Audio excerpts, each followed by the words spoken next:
Hello बच्चों। जैसा कि हम आपको परावर्तन पढ़ा रहे थे और उसमें हमने आपको पूरा प्रतिबिंब से लेकर के और परावर्तन के नियम, दर्पण के सूत्र, आवर्धन सब कंप्लीट करा दिया था। अब उन सूत्रों का प्रयोग करके न्यूमेरिकल सॉल्व कराएंगे जो कि एनसीईआरटी के न्यूमेरिकल है। ये परीक्षा की दृष्टि से बहुत ही महत्वपूर्ण है। पहले कई बार एग्जाम में आए हुए हैं, तो इनको आप बड़ा ध्यानपूर्वक लिखेंगे और समझेंगे। ठीक है, तो शुरुआत करते हैं। कोई 4 सेंटीमीटर साइज का बिंब किसी 15 सेंटीमीटर फोकस दूरी के अवतल दर्पण से 25 सेंटीमीटर दूरी पर रखा है। दर्पण से कितनी दूरी पर किसी पर्दे को रखा जाए कि स्पष्ट प्रतिबिंब प्राप्त हो। प्रतिबिंब की प्रकृति तथा साइज भी ज्ञात करिए। तो इसको बेटा सबसे पहले जो दिया होता है वो लिखते हैं हम। तो यहाँ पे लिखेंगे दिया है 4 सेंटीमीटर साइज का बिंब। अब बिंब में आप कंफ्यूज नहीं होना, बिंब या वस्तु एक ही चीज है।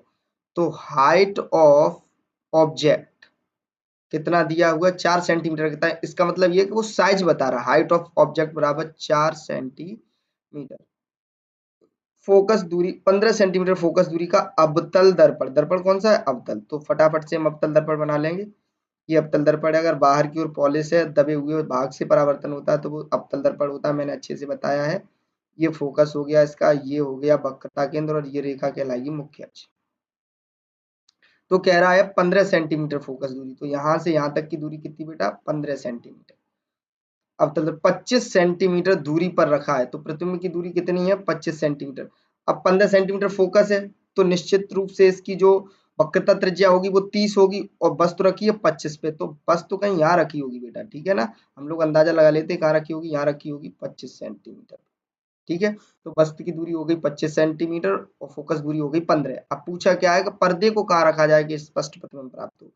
तो पर्दे को रखा जाए, इसका मतलब क्या पूछ रहा है, प्रतिबिंब की दूरी पूछ रहा है। ठीक है, तो हम इन सारी चीजों को नोट कर लेंगे। उसके बाद आगे बढ़ते हैं। तो सबसे पहले हाइट ऑफ ऑब्जेक्ट कितनी, 4 सेंटीमीटर दी हुई है। फोकस दूरी को एफ से लिखते हैं, एफ बराबर, चूंकि ये अवतल दर्पण है तो अवतल दर्पण में फोकस दूरी ऋणात्मक होती है। कोई भी दूरी इधर से इधर की ओर नापी जाएगी वो ऋणात्मक होगी। तो अवतल दर्पण में फोकस दूरी इधर की तरफ होती है, तो ये कैसी होगी, -15 सेंटीमीटर। ठीक है, उसके बाद वस्तु, वस्तु भी दर्पण के इस तरफ रखी जाएगी, तो इस तरफ नापी गई सारी दूरियां ऋणात्मक ही होंगी, तो वस्तु की दूरी यानी कि u बराबर भी कितनी होगी, -25। ये देखो लिखा हुआ है, क्लियर। अगला है कि कहां पर्दे को रखा जाए कि प्रतिबिंब स्पष्ट दिखाई दे। प्रतिबिंब का मतलब v पूछा गया है आपसे, v पूछा है। और क्या है, प्रतिबिंब की प्रकृति, प्रकृति का मतलब उल्टा बनेगा या सीधा बनेगा, ये प्रकृति।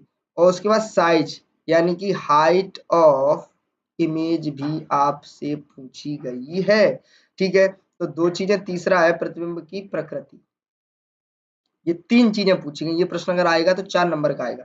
तो लिखते हैं हम, शुरुआत करते हैं इसकी। ये सारी चीजें दी हुई हैं। अब फॉर्मूला कौन सा लगेगा, एक ही फॉर्मूला है, 1/f बराबर 1/u प्लस 1/v। तो 1/f की जगह लिख दें 1/-50 बराबर 1/u की जगह कितना लिख दूं, -25 plus 1/v। As it is जैसा है वैसा ही लिख देंगे। इसको इधर पक्षांतर करेंगे तो 1/25 माइनस 1/50 बराबर 1/v। एलसीएम लेंगे तो 25 और 15 का एलसीएम आएगा 75। 25 तिया 75, 3 माइनस 15 पना 75 माइनस 5 बराबर 1/v। घटाएंगे तो कितना बचेगा, माइनस के 2/75 बराबर 1/v। इसको उल्टा कर देंगे तो 75/2 माइनस के बराबर 1/v। इसको काटेंगे तो 2 तिया 6 बचा 1 7, 2 सत्ते 14 बचा 1, 2 पंजे 10। तो ये आ जाएगा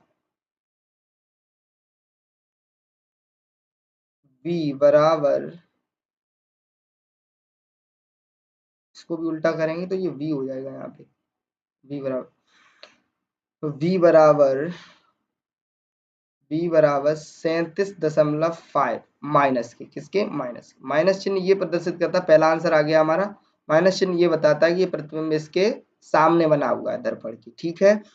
दूसरी चीज क्या है कि प्रकृति हमें पता है, तो प्रकृति में क्या लिख देंगे, प्रतिबिंब कैसा बनेगा, उल्टा। मैंने सारे प्रतिबिंब बनवाए हैं पिछली वीडियो में, और मैंने बताया है कि सिर्फ एक कंडीशन अवतल दर्पण में ऐसी होती है जब प्रतिबिंब सीधा बनता है, जब फोकस और दर्पण के ध्रुव के बीच वस्तु रखी होती है, सीधा, आभासी और बड़ा बनता है इस कंडीशन में प्रतिबिंब। बाकी सभी कंडीशनों में वास्तविक और उल्टा प्रतिबिंब बनता है। तो प्रतिबिंब की प्रकृति कैसी होगी, उल्टा होगा, ठीक है। अब तीसरी चीज आपसे पूछी गई है कि हाइट ऑफ इमेज भी बताओ, यानी कि प्रतिबिंब की ऊंचाई भी बताओ।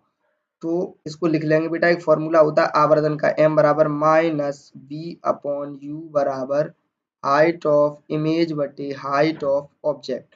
तो ये तीन वैल्यू हमें पता है, ये निकालनी है तो बड़ी आराम से निकल आएगी। माइनस v की जगह पे कितना लिख दें हम, अभी निकाला है 37.5 अपॉन u की जगह पे कितना लिख दें 25, माइनस चिन्ह ये लगा लेंगे। सभी चिन्ह लगाएंगे तो माइनस से माइनस, ये भी माइनस का, ये भी माइनस, ये कट जाएंगे, ये माइनस चिन्ह जो फॉर्मूला वाला वो बचेगा, ठीक है ना। तो समझ गए होंगे। हाइट ऑफ इमेज पूछा है, हाइट ऑफ ऑब्जेक्ट दिया है 4 सेंटीमीटर। अब इसको काटेंगे, 55 25 5 सत्ते 35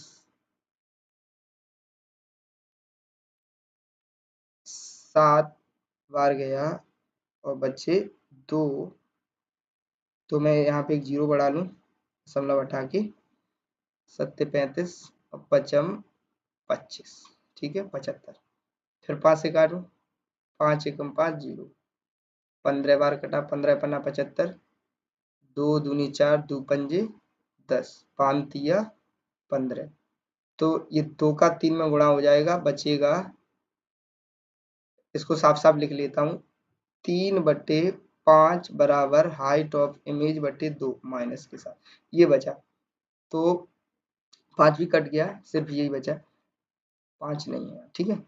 तो इसका इसमें गुणा हो जाएगा, तो हाइट ऑफ इमेज बराबर 3 दूनी 6 माइनस, ये आ गया बेटा हमारे तीनों आंसर। पहला ये है, दूसरा ये है और तीसरा ये है।